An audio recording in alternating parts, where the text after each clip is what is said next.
আসসালামু আলাইকুম। বাংলাদেশে 5 ব্যাংক মার্জার হচ্ছে। SIBL, Exim, first security union এবং জিবি ব্যাংক। এটাকে মার্জার বললে ঠিক ভুল হবে, এটা আসলে ফোর্স মার্জার। কারণ এক্সিম ব্যাংক এবং সোশ্যাল ইসলামী ব্যাংক মার্জার করতে রাজি ছিল না, কিন্তু সব কিছু বিবেচনা করে সরকার মার্জারের সিদ্ধান্ত নিয়েছেন। তা এটা জেনারেলি অ্যাকসেপ্টেড রুলস হলো যে যখন এক বা একাধিক ব্যাংক মার্জার হয় তখন একটা নতুন ব্যাংক নামে শুরু করতে হয়। কিন্তু হ্যাঁ, নতুন ব্যাংক যদিও একদম ডিসাইডেড নয়, তবুও শোনা যাচ্ছে যে United Islami bank like this. কিন্তু এখানে কথা হলো যে সরকার বা বাংলাদেশ ব্যাংক প্রত্যেক ব্যাংকে একজন প্রশাসক নিয়োগ করতে যাচ্ছে। তা একজনকে প্রশাসক নিয়োগ করতে যাচ্ছে, তাহলে কি কনসলিডেশন হয়নি? এটা মার্জার করতে হলে প্রথমে যে কয়টা ব্যাংকই হোক তাদের অ্যাসেট অ্যান্ড লায়াবিলিটি পুঙ্খানুপুঙ্খভাবে আগে নির্ধারণ করতে হবে একজন অডিটরের মধ্যে, নিরপেক্ষ অডিটরের মধ্যে বা অ্যাকাউন্টিং পাওয়ার মাধ্যমে, এবং সেটা অবশ্যই কনসলিডেশন অর্থাৎ একীভূতকরণ করতে হবে। অর্থাৎ একটা বডির আওতায় সব প্লাস মাইনাস যাই হোক করে বা একটা বডির আওতায় আনতে হবে। তারপরে কনসলিডেশনের পরে এটা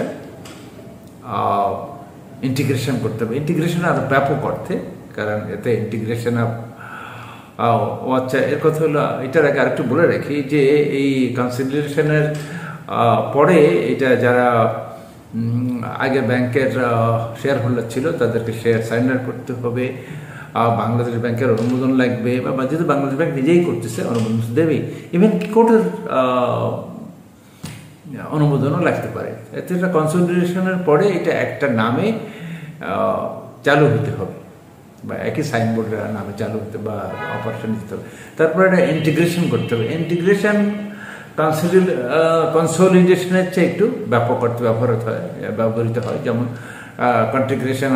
integration of operation, integration of IT system, integration of office management.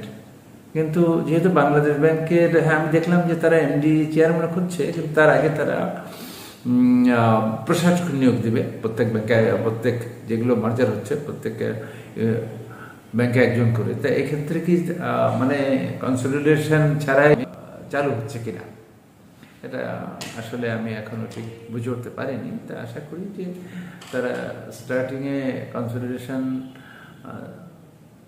ছাড়া তো আসলে এটা মার্জার সম্ভব নয়, কনসলিডেশনও করতে হবে এবং ইন্টিগ্রেশনও করতে হবে।